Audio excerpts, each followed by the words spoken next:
Okay, so now we want to apply this theorem that we just learned. So let C be the portion of the circle of radius 1 lying in the upper half plane. We want to compute this line integral. So line integral of a vector field. So let's do it the traditional way, not using a theorem, and then let's do it using the theorem. So what we want is the line integral over C of the vector field. So the derivative, so we want to do the derivative with respect to x of xy plus y squared. So that's going to be y, and then the y derivative is 2y plus x. Okay, and now we need a parameterization for the curve. So the parameterization for the curve is r of t is equal to cosine t sine t, and t is going to go between 0 and pi.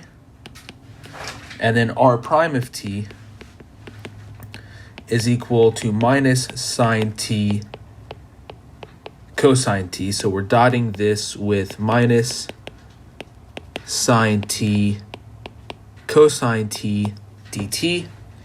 And then what is this? This is going to be the integral t equals 0 to pi.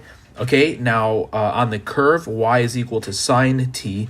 So this is going to be minus sine squared t plus 2 sine t plus cosine t times cosine t dt. Okay, and now you can do this integral.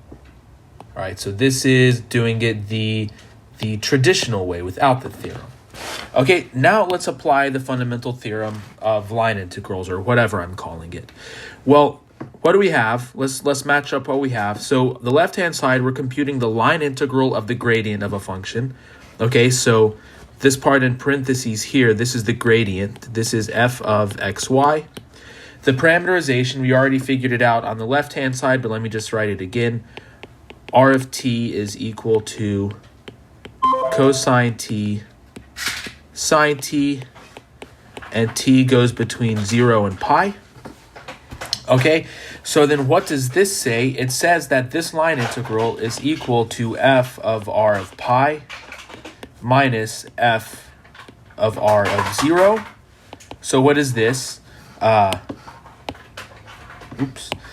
r of pi, well, that's the left-hand side of the circle. So r of pi is just minus 1 comma 0, and r of 0 is just 1 comma 0.